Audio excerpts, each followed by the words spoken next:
Bien, Lourdes, buenas tardes. Nuevamente.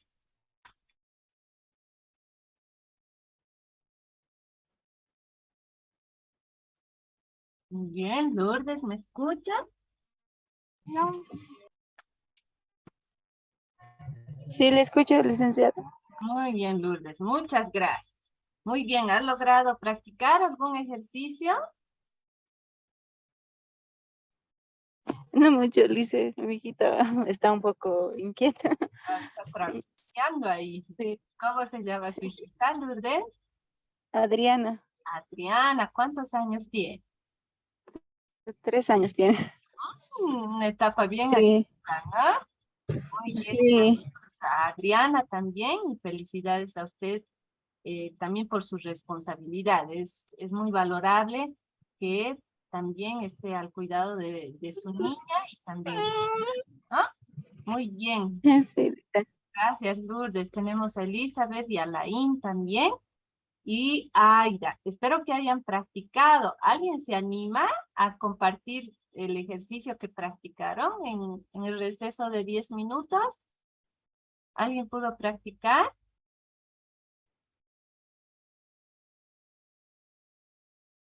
Ninguno. Yo sé que es un poco difícil al inicio, ¿no? Pero para darles a nuestros estudiantes el ejemplo, qué mejor que nosotros que hagamos la demostración precisamente de esos ejercicios, ¿no? Muy bien, a ver, vamos a ver una vez más para poder reforzar esto. Un momento, por favor. A ver.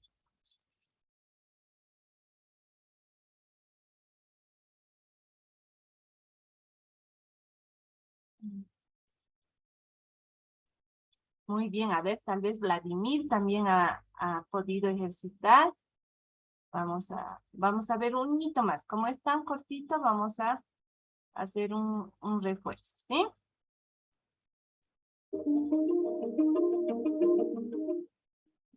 Hola, hoy me vestí deportiva para enseñarte 5 ejercicios de gimnasia cerebral.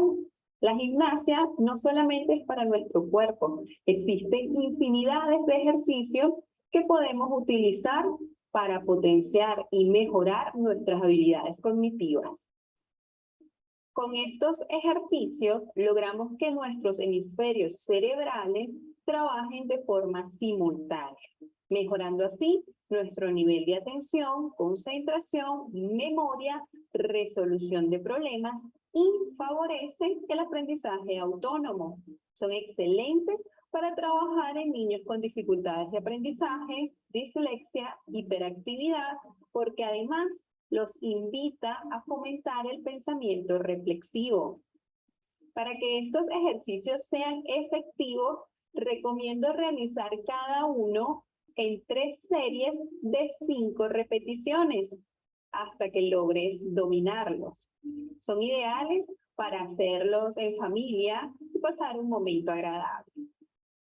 Para comenzar, te recomiendo tener una respiración abdominal y tomar un poco de agua. Y manos a la obra.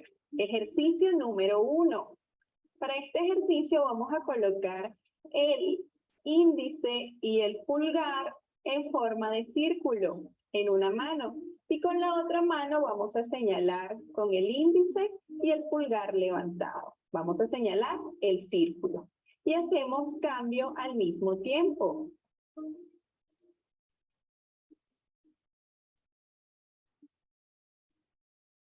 Cinco repeticiones, descansamos y repetimos. 1, 2, 3, 4, 5. Descansamos y repetimos. Estas serían las 3 series de 5 repeticiones. Ejercicio número 2. En este ejercicio vamos a utilizar los dedos índice y medio en una mano y en la otra medio y anular, y hacemos cambio simultáneamente. Yo puedo eso. El número Muy bien. Entonces, el video que vimos, ¿no? Dura 5 minutos. Más o menos un video como ese ustedes tienen que realizar. Asegúrense, les reitero una vez más, de practicar primero los ejercicios. Pueden revisar este video. Les voy a enviar el link de un video un poquito mucho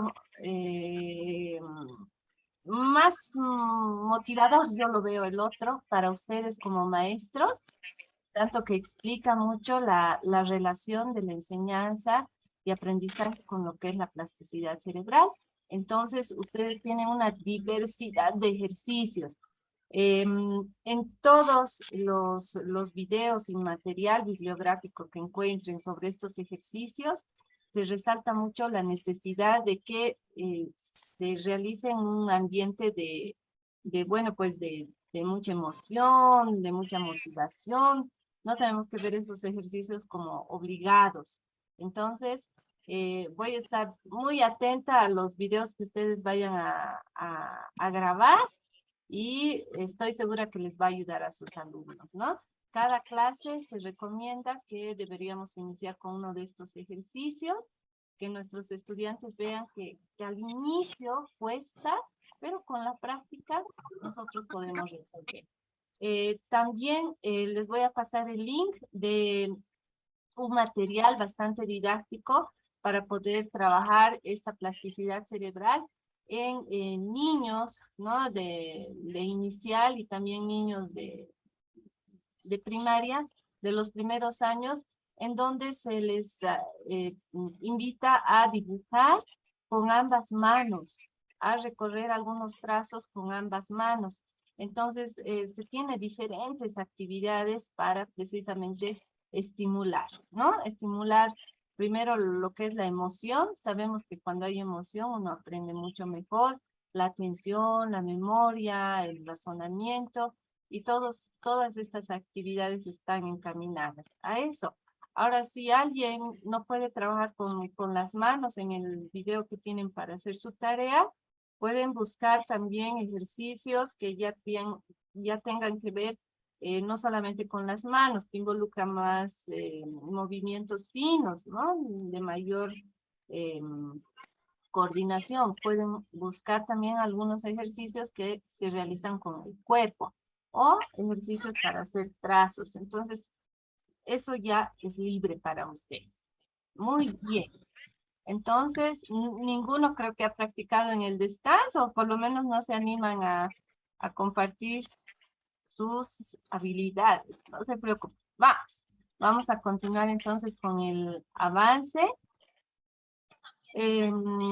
Estaba revisando el video y sí, no se grabó todo el video de la primera parte. Entonces, al final les voy a explicar rápidamente las actividades para que no quede suelto eso. ¿Ya? Muy bien. Entonces, la presentación también les envío al grupo. Entonces, habíamos visto esto de los 5 ejercicios de gimnasia. Van a tener también 7 ejercicios de gimnasia y pueden buscar otros más para poder hacer su tarea. La segunda actividad. Muy bien, siguiendo con el contenido de la unidad didáctica 2, tenemos el punto 4 que tiene que ver con la recuperación a través de la plasticidad cerebral. Se reconoce que a partir precisamente de esa capacidad que tiene el ser humano de que sus neuronas se puedan renovar, ¿no? Puede haber una regeneración, puede haber un crecimiento, como se había revisado de las dendritas de esas neuronas, ¿no? La neuroplasticidad no necesariamente, con la neuroplasticidad, la persona no necesariamente va a volver al mismo nivel, como dábamos el ejemplo de ese problema del lenguaje a partir de un accidente, ¿no? A partir de alguna enfermedad, no necesariamente se va a volver al estado anterior o al estado óptimo de funcionamiento, pongamos como ejemplo el lenguaje, pero definitivamente esa capacidad que tiene el ser humano le va a ayudar muchísimo a que pueda haber esa regeneración a nivel estructural y por lo tanto se pueda recuperar algunas funciones, como se está colocando de ejemplo el lumbar, ¿sí? El cerebro volverá a funcionar de manera correcta, produciéndose conductas y respuestas coherentes y adaptativas. Con todo lo que es la neuroestimulación, te va a permitir precisamente que esa persona, que ese niño que tuvo la dificultad, que tuvo el problema de salud, del accidente, o pongámoslo así en un contexto mucho más crítico, que sea víctima y sobreviviente de una guerra, ¿no? Que esta persona pueda continuar desenvolviéndose en su vida cotidiana desde lo más sencillo, ¿no? Cuando evaluamos funcionalidad en la vida cotidiana, se evalúa, por ejemplo, la capacidad de la persona de poder alimentarse sola. Cuando existe una lesión cerebral y se ve afectada un área motora, por ejemplo, la persona no va a poder ni agarrar su cuchara, ¿no? Entonces, va a ser dependiente a la hora de alimentarse y alguien va a tener que darle el alimento. Entonces, el nivel de funcionalidad se va a ver afectado dependiendo de cada caso. Y cuando nosotros trabajamos ya con nuestros estudiantes en el aula, vamos a poder reconocer, por ejemplo, que algunos de nuestros niños van a tener mucho más desarrollada su psicomotricidad fina, van a poder hacer dibujos, ¿no? Y van a poder pintar esos dibujos sin salirse de los límites del dibujo con una mayor facilidad, a diferencia de otros niños que no han desarrollado adecuadamente esa dimensión de psicomotricidad fina. Entonces, con los ejercicios, con la diferente estimulación que se vaya a plantear, se busca eso precisamente, que los niños puedan alcanzar ese nivel de desarrollo de sus pares. Entonces, a veces es más una falta de estimulación que una lesión, ¿no es cierto? Va a depender también de las condiciones del contexto. En el texto académico que ustedes tienen para esta unidad temática 2, que tienen también los tipos de plasticidad neuronal, que son varios, ¿no?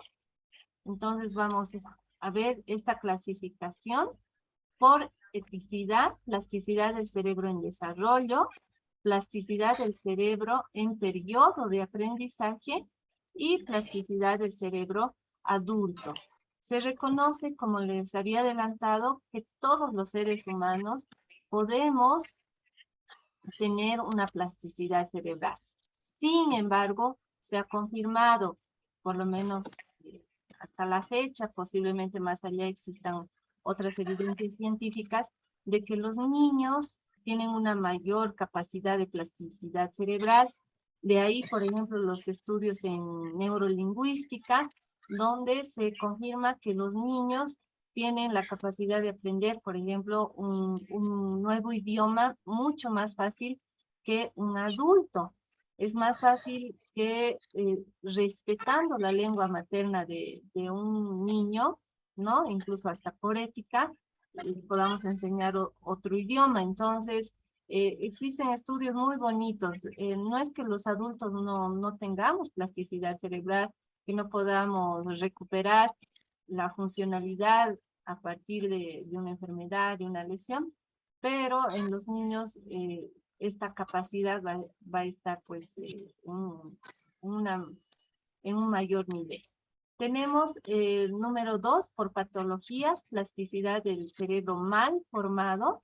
Esto ya es cuando alguien nace con un problema congénito, ¿no? Cuando ha habido algún problema en el periodo embrionario, en el periodo de desarrollo, en lo que es la gestación. Entonces ya esto es algo más congénito. Por patologías, plasticidad del cerebro con enfermedad adquirida, es decir, cuando la persona, no sé, estaba bien y bueno, pues tuvo alguna infección, ¿no? Por ejemplo, tuvo una amigdalitis, no la amigdalitis que conocemos de la garganta, sino a nivel neurológico, o ha tenido, por ejemplo, el contacto con alguna sustancia química, ¿no? Que ha generado una dificultad a nivel cerebral, puede darse también lo que es la plasticidad. También plasticidad neuronal en las enfermedades metabólicas también. Tenemos por sistemas afectados, ¿no? Plasticidad en las lesiones motrices, ¿no? Cuando ya se ven afectadas áreas específicas a nivel motor, ¿no? Por algún accidente, niños, por ejemplo, que han sido víctimas de violencia intrafamiliar, lamentablemente hasta llegan a UTI, ¿no es cierto? Tantos casos que hemos visto. Entonces, muchos niños pueden tener secuelas a partir de, precisamente de violencia y ver afectados sus movimientos tanto a nivel grueso como a nivel fino, pero estos niños también pueden recuperarse, obviamente dependiendo del caso, dependiendo del nivel de lesión y del nivel de rehabilitación también, ¿no? De las oportunidades que se le vaya a dar. Tenemos también por sistemas afectados plasticidad en las lesiones que afectan a los sistemas sensitivos, ¿no? Todo lo que es a nivel de vista, oído, tacto, gusto, plasticidad en la afectación del lenguaje, lo que les ponía de ejemplo, tanto del lenguaje expresivo como del lenguaje comprensivo, ¿no? Tendremos ahí las áreas de Wernicke y de Broca, plasticidad de neuronas relacionadas al aprendizaje también, plasticidad anatómica, realizadas por las neuronas del sistema nervioso durante la primera infancia. Ustedes en el texto académico, en este punto, van a encontrar el sustento de que este tipo de plasticidad anatómica se da de forma natural, a diferencia de las anteriores, que se dan más por lesiones, por diferentes dificultades, especialmente en la primera infancia, ¿no? Que de acuerdo a las teorías de desarrollo, de acuerdo a la OMS, que establece la niñez temprana o primera infancia también hasta los 6 años, ¿no? Se va a dar de forma natural esa plasticidad como parte precisamente del desarrollo integral del niño. Cuanto mayor actividad tenga un niño, cuanto mayor oportunidad de participar en experiencias de aprendizaje, va a haber una mayor actividad neuronal y por lo tanto también se ha reconocido una plasticidad, ¿no? A nivel anatómico. Y finalmente se tiene la plasticidad sináptica, que es un mecanismo por medio del cual se produce un cambio en el número o la intensidad de las conexiones sinápticas como consecuencia de su uso. En el primer módulo ustedes vieron precisamente lo que es la sinapsis química, la sinapsis eléctrica. Tenemos dos tipos de sinapsis. Y en autopsias, por ejemplo, realizadas a grandes científicos de la humanidad, ¿no? A grandes escritores, inventores. Es muy interesante este mundo de la neurociencia. Si les interesa, pueden indagar un poquito más en esto. Al hacerles autopsias, han descubierto precisamente que su cerebro, pues, ya a partir de un estudio ya más microscópico, tenía pues millones de neuronas, tenían muchísimas más neuronas, y la conexión de las neuronas, es decir, la sinapsis, la comunicación, a partir precisamente de esa actividad intelectual, de esa producción que hacían bocetos. Angélica, por favor, su micrófono está prendido. Entonces, como personas en todas las edades, es importante que sepamos utilizar todo ese potencial que tenemos, ¿no? Entonces, esta plasticidad sináptica hace referencia a eso precisamente, que no todos a partir de la actividad que tenemos, de las oportunidades que tenemos en nuestro contexto, realizamos la misma cantidad de sinapsis que otras personas. Pero no por ello quiere decir que esa situación va a ser siempre así, ¿no? A partir precisamente de la estimulación, del que tengamos la oportunidad en el aula de participar en diversidad de actividades, es que se va a dar mayor sinapsis, ¿no? Va a haber una mayor cantidad de sinapsis. Nuestras neuronas van a estar muchísimo más conectadas y por lo tanto nuestros estudiantes, ¿no? Van a poder atender mejor, van a recordar mejor. Aquí se involucra la memoria, pero no van a memorizar mecánicamente, sino va a ser un recuerdo de algún contenido, pero mucho más significativo, ¿no? Eso va a asegurar que nuestros estudiantes pues no se olviden de ese contenido porque ha sido significativo. Entonces, es muy interesante esto, el mensaje de esta clasificación tan larga, ¿no? Es que, bueno, pues nosotros desde pequeños, desde que nacemos, ¿no? Incluso desde que estamos desarrollándonos en el vientre de nuestra madre, nosotros ya tenemos una actividad neuronal, pero mucho va a depender de la estimulación del entorno para que ese desarrollo neuronal sea pues el óptimo. Y ustedes como maestros, como maestras, tienen otro gran desafío de poder activar precisamente esas neuronas, de poder generar diferentes actividades, eh, estrategias didácticas que vayan a aumentar la sinapsis en sus estudiantes.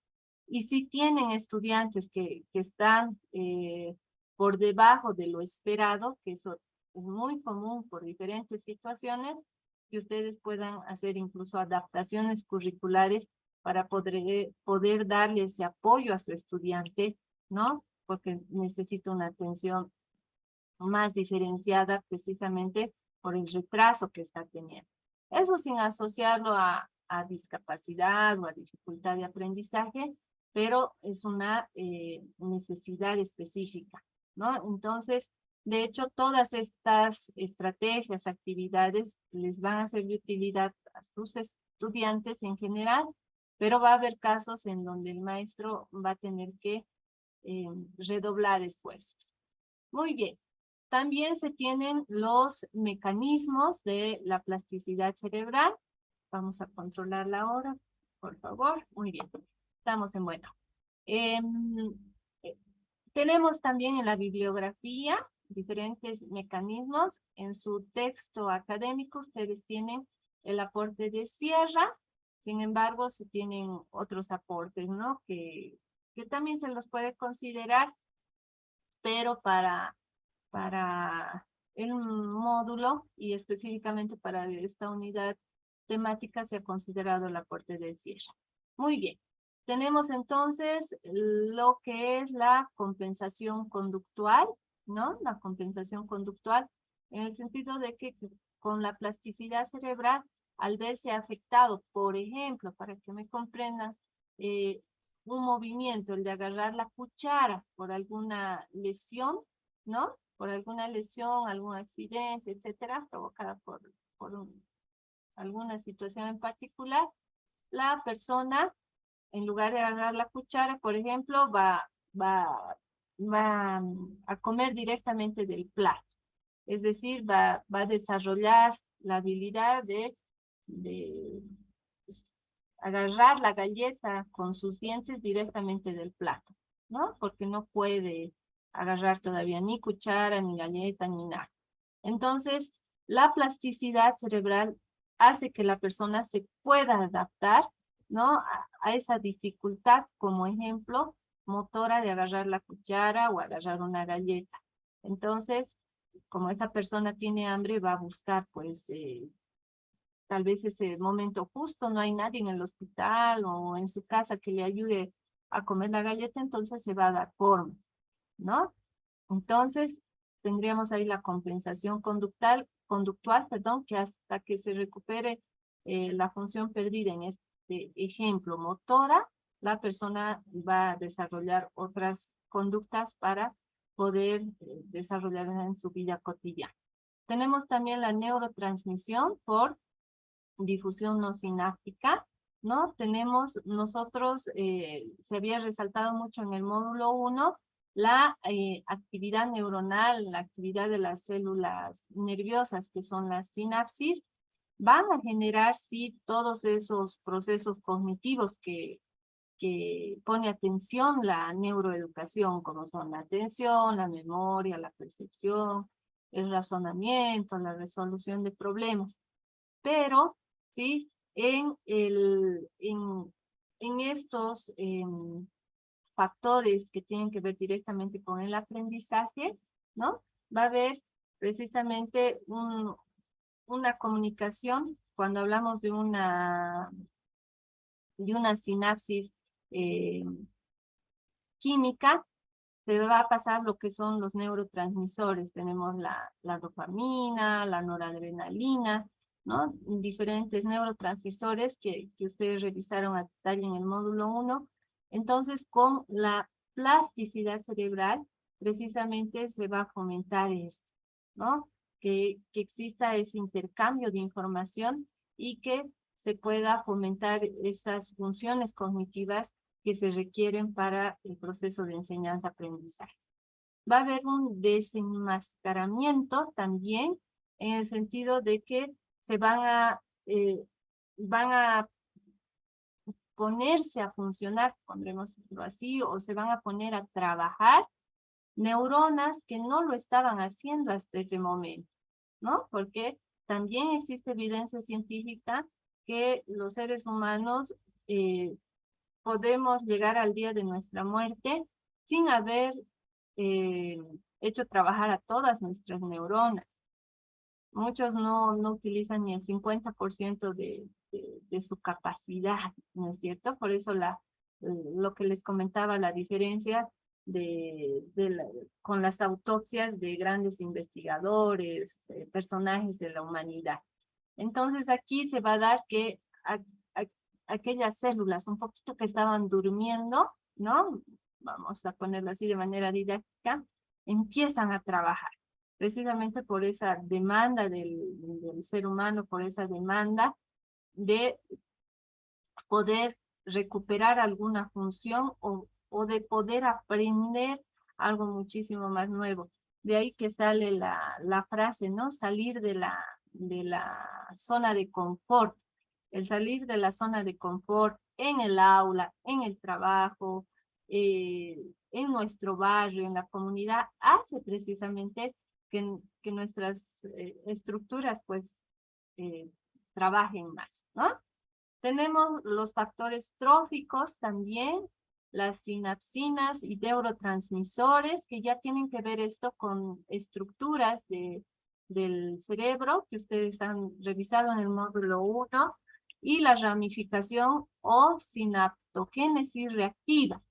Todos estos tres elementos tienen que ver con precisamente lo que veíamos como las dendritas aumentan de tamaño, ¿no? Con la plasticidad cerebral va a haber no solamente un cambio a nivel anatómico, ¿no? Sino a nivel funcional. Anatómico se refiere que va a haber un cambio tangible en la estructura, ¿no? Del cerebro, de las partes del sistema nervioso, pero que también esto se va a ver reflejado en la actividad, pongámoslo así, en las destrezas que la persona va a tener. En el ámbito educativo, ¿no? Nosotros como maestros no vamos a poder hacer una tomografía, una resonancia magnética, un electroencefalograma, pero ¿qué es lo tangible que vamos a nosotros ver como maestros? Precisamente el nivel de aprovechamiento de nuestros niños, de nuestros jóvenes, o si trabajamos con adultos también, ¿no es cierto? Vamos a poder ser capaces de hacer un análisis crítico de cómo era su desempeño en un área específica antes, perdón, tenemos 10 minutos, antes de el poder promover estas actividades que tienen que ver con neuroeducación y cómo eran después, qué avance hemos tenido. Muy bien, vamos a avanzar un poquito más rápido y vamos a ver ahora las estrategias para favorecer la plasticidad cerebral. Primero, buscar nueva información. Brunner ya planteaba, ¿no?, el aprendizaje por descubrimiento. Entonces, es muy importante que nosotros planteemos a los estudiantes precisamente actividades que vayan orientadas a que ellos investiguen, a que ellos encuentren la información, a que ellos hagan un análisis crítico, ¿no? Ahora con el Internet tienen mucho acceso a la información, pero tenemos que trabajar en el pensamiento crítico también de esa información. Esto va a ayudar mucho a lo que es la plasticidad cerebral. Caminar por lugares no habituales a nosotros como maestros, pero también a nuestros estudiantes ayuda mucho porque ya tenemos bueno, pues ya tenemos hasta un mapa mental, ¿no es cierto?, del recorrido de la casa a la escuela. Y los estudiantes de la escuela a su casa también. Entonces, qué lindo planificar en una clase la salida a un lugar, ¿no? Visitar alguna institución o ir a hacer la tarea a un parque cercano a la escuela, ¿no? Entonces, el cambiar esa rutina, el cambiar esos esquemas espaciales que ya tenemos para llegar a un determinado destino, ayuda mucho a lo que es la plasticidad cerebral. Utilizar la mano no dominante, ¿no? Si todos nuestros alumnos son diestros, por ejemplo, antes de iniciar la clase, y eso yo lo he hecho esta semana, por ejemplo, con mis estudiantes en la universidad, y no saben la resistencia que había en los jóvenes, ¿no? Ya, primero les hice levantar la mano. ¿Quiénes son zurdos? No había ningún zurdo. Ya, entonces todos escriben con la mano derecha. Sí, me dicen, ¿no? Muy bien, entonces vamos a activar sus neuronas, les digo. Todos dibujen con la mano izquierda qué es lo que más les ha impactado del video, porque tenían que hacer un análisis crítico de un video. Y bueno, jóvenes con muchas resistencias, ¿no? Que no sé dibujar, que me va a salir mucho más feo, etcétera. Y entre ellos se hacían la burla de sus dibujos. Entonces, tenemos que cambiar esos chips, ¿no? Entonces, el dibujar con la otra mano que no es dominante ayuda también a activar la atención, la motivación, las emociones, a que nuestros estudiantes estén más despiertos. Entonces, hagan también la prueba de ir aplicando estas estrategias. Y ya obviamente después de hacer el dibujo les hice ya escribir su análisis crítico con la mano que utilizaban, ¿no? Leer y escribir a mano, recuperar esto, ¿no? A nivel de primaria y secundaria no hay mucho problema, pero en educación superior ya ni toman apuntes algunos jóvenes, ¿no? Sacan foto a la pizarra y bueno, ya no toman apuntes. Entonces, en todos los niveles, incluidos nosotros, es importante trabajar mucho con lo que es el escribir a mano, leer, el cambiar de opinión también es muy importante para la plasticidad cerebral, ¿no? Ayuda muchísimo. La actividad física, con Alain, que participó en la primera clase, habíamos destacado la necesidad de poder trabajar lo que es la actividad física de acuerdo a la OMS, la Organización Mundial de la Salud. Si no hacemos algún tipo de actividad física al día, 30 minutos por lo menos, tenemos una vida sedentaria, ¿no? Entonces, actividad física involucra caminar, ordenar nuestra casa, diferentes actividades. Entonces, en el proceso de enseñanza-aprendizaje, lo ideal es también activar a nuestros estudiantes, ¿no? Al inicio de la clase o al medio, o cuando vemos que les está costando algo, que están bostezando, que están con sus niveles bajos de atención, ya, pararse, cambiar de lugar, trotar alrededor de los bancos, ¿no? Que haya actividad física. Alimentarse sanamente también es importante. Les voy a pasar un libro al grupo sobre alimentación saludable que ayuda a nuestro cerebro, a nuestra actividad neuronal. Entonces, qué mejor que nosotros como maestros primero tengamos una alimentación saludable, sepamos que alguna vez está bien comer una hamburguesa o un pollo a la braster, que es comida chatarra, pero en la vida cotidiana trabajar con consumir alimentos saludables. Y finalmente, no fumar, no beber y no consumir drogas, ¿no? Idealmente, si uno va a un evento, ¿no? Social, servirse, pero no exagerar, no tomar en exceso y aclarar siempre, trabajar siempre con los jóvenes, con los niños, ¿no? Que todas estas sustancias van matando nuestras neuronas, neuronas que no se recuperan, ¿no? A pesar de la plasticidad cerebral. Entonces, tenemos que trabajar mucho a ese nivel, ¿no? Entonces, como no había dado, perdón, si me permiten, mil disculpas por pasar así tan rápido. Ya tenemos muy poquito tiempo. La primera parte de la clase no grabó bien, por eso quería recordarles que para la semana 2, por favor, tienen que realizar 3 actividades que están en plataforma. La elaboración de un cuadro comparativo, donde ustedes colocan qué es lo que entienden por plasticidad cerebral. Si quieren, se basan en alguno de los conceptos que hemos revisado. Según la lectura del artículo, dice, de plasticidad cerebral, sacar una definición de lo leído. En plataforma todavía no han subido el artículo, eso yo voy a consultar al coordinador y les aviso. Si lo van a subir o ustedes tienen que buscar un artículo, eso no está muy claro.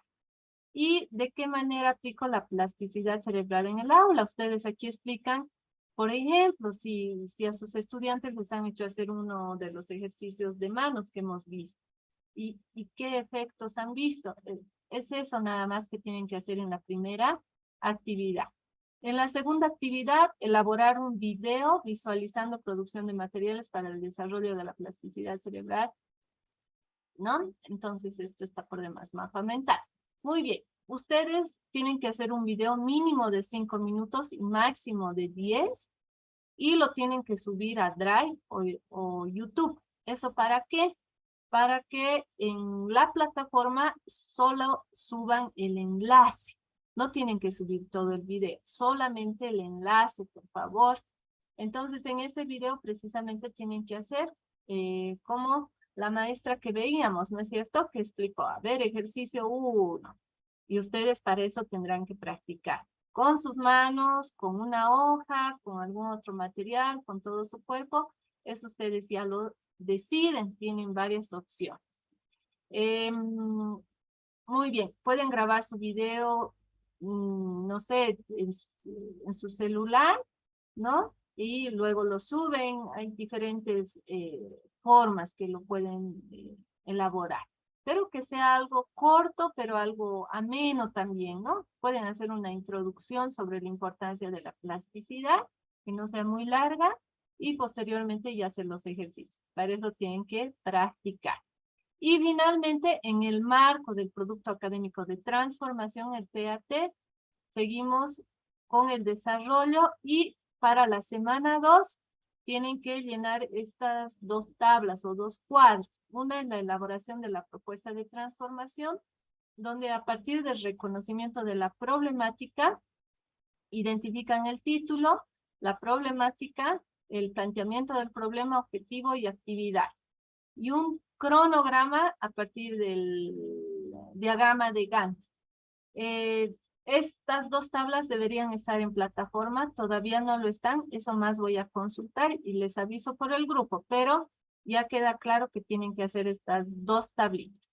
Cualquier consulta, ya se va a terminar la clase, cualquier consulta estoy a sus órdenes en WhatsApp, en el grupo de WhatsApp. Entonces, gracias a los que han asistido. Cualquier duda por WhatsApp, por favor. Que tengan un lindo fin de semana. Hasta luego. Hasta luego, Lick. Hasta luego, Alain, y a todos. Hasta luego, licenciada. Hasta luego, Angélica, Fanny, Nelly, Aida.